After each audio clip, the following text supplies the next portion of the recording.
जोशीमठ का बड़ा अपडेट आप जान लीजिए। जोशीमठ जहां पर लगातार इंडिया न्यूज की टीम भी मौजूद है और नेशनल डिजास्टर मैनेजमेंट अथॉरिटी का बड़ा आदेश कि जोशीमठ पर अब कोई भी अधिकारी बयान नहीं देगा। एनडीएमए की तरफ से ये निर्देश दे दिए गए हैं कि इस पर कोई भी अधिकारी बयान नहीं देगा। एनडीएमए के आदेश के बाद इसरो ने वो रिपोर्ट भी हटा दी है, वो तस्वीरें भी हटा दी हैं। आपको मालूम होगा कल ही ये खबर हमने आपको पहुंचाई थी, आप तक बताई थी कि पिछले 12 दिन में कैसे 5.4 सेंटीमीटर धंस गई है जोशीमठ की जमीन, और यही रिपोर्ट तस्वीरों के साथ इसरो ने जारी की थी। अब इस निर्देश के बाद इसरो ने भी उन तस्वीरों को हटा लिया है और एनडीएमए की तरफ से कहा गया है कि जोशीमठ के इन हालातों पर कोई भी अधिकारी बयान नहीं देगा, सबसे चुप रहने के लिए कहा गया है।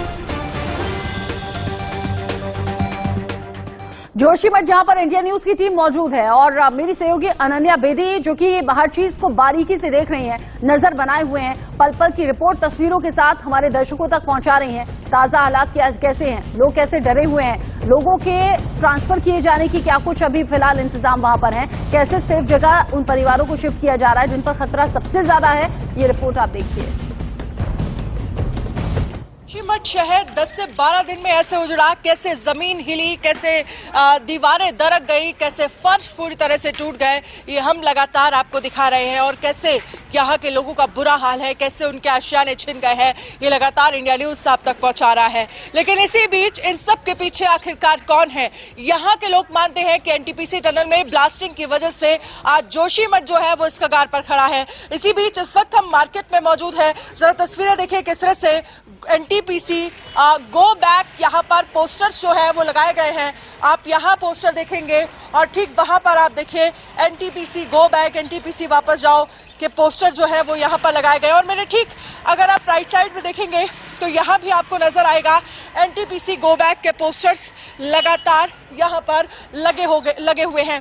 इसी तरह के जो पोस्टर्स हैं वो पूरे मार्केट में लगे हुए हैं। लोगों का ये मानना है कि आज अगर जोशीमठ इस स्थिति में खड़ा है तो इसका जिम्मेदार सिर्फ और सिर्फ एनटीपीसी है।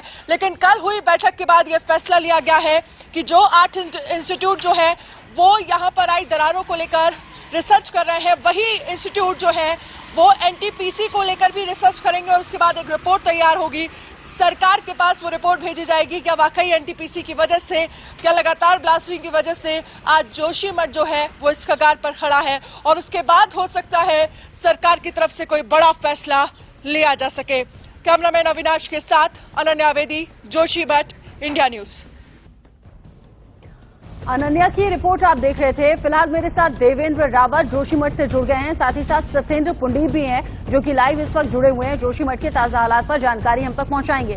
देवेंद्र, जो ताजा हालात हैं उसमें मौसम भी बदला, 4 से 5 किलोमीटर ऊंचाई पर बर्फबारी की भी खबर है। जो राहत बचाव कार्य वहां पर चल रहा है या फिर जो डिमोलिशन का काम चल रहा है उसमें किस तरीके से बाधा मौसम ला रहा है, साथ ही साथ आम लोग अभी क्या कह रहे हैं? जी, मौसम है अभी तो मौसम साफ है, लेकिन रात्रि को और सुबह शाम जो है हल्की बर्फबारी हो रही है, बारिश हो रही है। इससे राहत बचाव कार्यों में दिक्कत होना स्वाभाविक है। लेकिन बड़ी बात यह है कि जो अभी मौसम साफ है और अभी जो है होटल को जो डिसमेंटल करने का काम है वो चल रहा है, और इसके अलावा राहत में बचाव कार्य चल रहे हैं। राहत शिविर को मैं कैमरामैन से कहूँगा कि राहत शिविर दिखाए कि किस प्रकार से राहत शिविर में यहाँ पर लोगों की हलचल चल रही है। राहत शिविर में लगातार थे और अभी वो चले गए हैं। अभी गढ़पाल कमिश्नर ने भी यहाँ पे राहत शिविर में आके लोगों से बातचीत करी है और उनसे सुझाव लिए हैं। इसके अलावा जो प्रभारी मंत्री हैं डॉक्टर वो भी आए थे। तो कुल मिलाकर राहत कार्यों की बात करें तो वो अभी ठीक है, लेकिन अभी भी पूरे घर जो क्षतिग्रस्त है उनसे लोगों को हटाया जाना बाकी है। लोग अभी भी अपने घरों में मौजूद है, मवेशी मौजूद है, लेकिन जो नई पॉलिसी सरकार की ओर से मवेशियों के लिए चारे के लिए आई है या प्रभावितों के लिए खाना या मासिक किराए की या प्रतिदिन किराए की आई है, उससे अब राहत शिविरों में जो भीड़ है वो कम होने की उम्मीद है। सरकार कह रही है कि हर संभव मदद दी जा रही है, हर तरह से राहत लोगों तक पहुंचाई जा रही है। लोग कह रहे हैं नाकाफी सरकारी इंतजाम है और हम सरकार की इस कार्रवाई से संतुष्ट नहीं है। घर के बदले घर की मांग पिछले काफी दिन से लोग कर रहे हैं और इसीलिए अपना घर छोड़ने के लिए तैयार नहीं है। सत्येंद्र, अगर इसरो ने जो तस्वीरें जारी की थी, जो रिपोर्ट जारी की थी, वो तस्वीरें हटा ली हैं, अगर ये कह दिया गया है कि कोई भी अधिकारी जोशीमठ पर बयान नहीं देगा, तो इसका मतलब क्या है? क्या कुछ ऐसा है जो छिपाने की कोशिश हो रही है? रचना, देखिए जोशीमठ जो भू धसाव क्षेत्र है वहाँ पे जो रेस्क्यू का काम है वो लगातार जारी है। 185 परिवार हैं, उनको दूसरी जगहों पे शिफ्ट कर दिया गया है और अभी भी जो भवन जर्जर हुए हैं वहाँ कई लोग अभी भी हैं, उनको शिफ्ट करने का जो काम है वो लगातार जारी है। वहाँ पे सूबे के मुख्यमंत्री पुष्कर सिंह धामी की नजर बनी हुई, साथ ही केंद्र की जो टीम है वो भी वहाँ पे नजर रख रही है। और जोशीमठ के बाद जो वहाँ पे तपोवन है वहाँ पर भी हल्की दरारें आई हुई है। जो आज की एक बड़ी अपडेट है कि तपोवन में भी मकानों में हल्की दरारें आ रही हैं। तो ऐसे में वहाँ पे हालात प्रत्येक दिन जो मकानों के हैं वो बिगड़ते जा रहे हैं, मकानों में दरारें पड़ रही हैं। कई लोग अभी भी हैं जिनको वहाँ से शिफ्ट करना है, साथ ही उन लोगों के जो मवेशी हैं, रोजगार की जो व्यवस्थाएं हैं वो अभी नहीं हो पाई। तो कहीं ना कहीं लोगों में के प्रति नाराजगी भी है और अब लोगों ने वहाँ से एनटीपीसी गो बैक के नारे भी लगा दिए हैं। लोग अब सड़कों पे उतरे हैं और एनटीपीसी गो बैक के नारे वहाँ पे लगाए जा रहे हैं, क्योंकि लोग ये जानते हैं कि जिस तरीके से कंस्ट्रक्शन का काम वहाँ पर हुआ है, लोगों ने ये भी नाराजगी जाहिर की कि कैसे आपने शहर के नीचे से सुरंग खोद दी, कैसे आपने पहाड़ों को नुकसान पहुंचाया और इसी की वजह से पहाड़ दरक रहे हैं, जमीन धंस रही है, जिसका नतीजा सिर्फ और सिर्फ स्थानीय लोग, आम लोग भुगत रहे हैं। और इसीलिए एनटीपीसी गो बैक के नारे लग रहे हैं। सरकार से नाराजगी है और लोगों का कहना यही है कि जैसा हमारा घर था वैसा ही हमें घर दिया जाए और हमें चूंकि बड़ा नुकसान हुआ है उसका पूरी भरपाई सरकार की तरफ से होनी चाहिए। आप दोनों ने ही ताजा अपडेट और तस्वीरें हमारे दर्शकों तक पहुंचाई। अनन्या बेदी जो कि ग्राउंड जीरो पर लगातार मौजूद हैं। इसरो ने अभी जो तस्वीरें जारी की थी वो तस्वीरें हटा ली गई हैं। एनडीएमए की तरफ से कहा गया है कोई भी अधिकारी जोशीमठ पर बयान नहीं देगा। लोगों में नाराजगी बढ़ती हुई जा रही है। सरकार तथ्यों को छिपाने की कोशिश कर रही है, अधिकारियों को बयान देने से बचाया जा रहा है। मीडिया को भी कहा गया है कि एक निश्चित दूरी पर आप रहिए। खतरा जोशीमठ में हर पल के साथ आगे बढ़ रहा है। ऐसे में लोग मजबूर हैं, या तो अपने आशियाने के आसपास टिके हुए हैं या फिर राहत बचाव कैंप्स की तरफ जा रहे हैं, क्योंकि जान बचाना सरकार की भी प्राथमिकता है और लोग भी समझ रहे हैं कि जान से बढ़कर कुछ है नहीं। ग्राउंड जीरो से अनन्या की रिपोर्ट देखिए।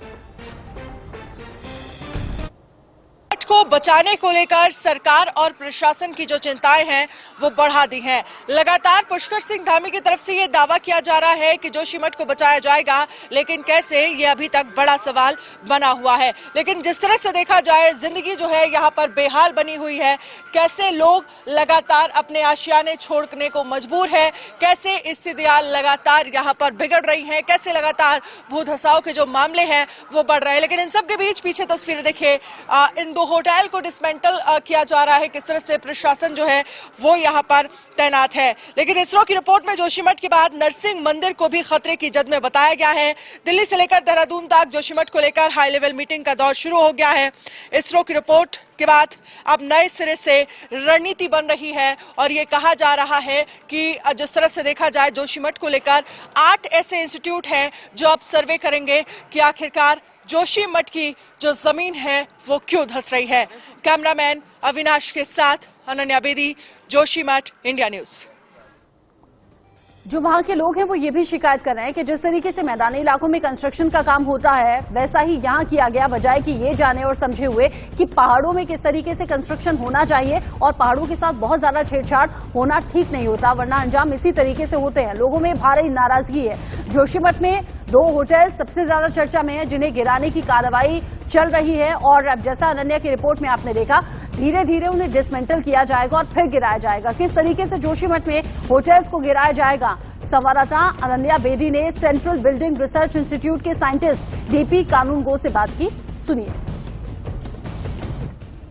इंस्टीट्यूट के चीफ साइंटिस्ट डॉक्टर डीपी कानूनगो हमारे साथ हैं और ये किसी परिचय के मोहताज नहीं है। जब आपको याद होगा ट्विन टावर का डेमोलिश हुआ था, उस टीम में ये मौजूद थे और इन्हीं की निगरानी में ट्विन टावर को गिराया गया था।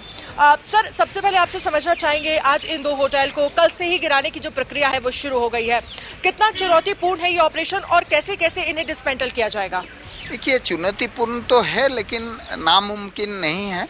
और ये दोनों होटल है, माउंट व्यू और मलारी इन, ये एक दूसरे के भरोसे में टिके हुए हैं, एक दूसरे के साथ जुड़ गए हैं टॉप से, तो एक दूसरे के भरोसे में टिके हुए हैं। तो इसलिए जो स्ट्रैटेजी है, साथ साथ हम ऊपर से नीचे तक आएंगे और दोनों होटल को डिसमेंटलिंग करेंगे।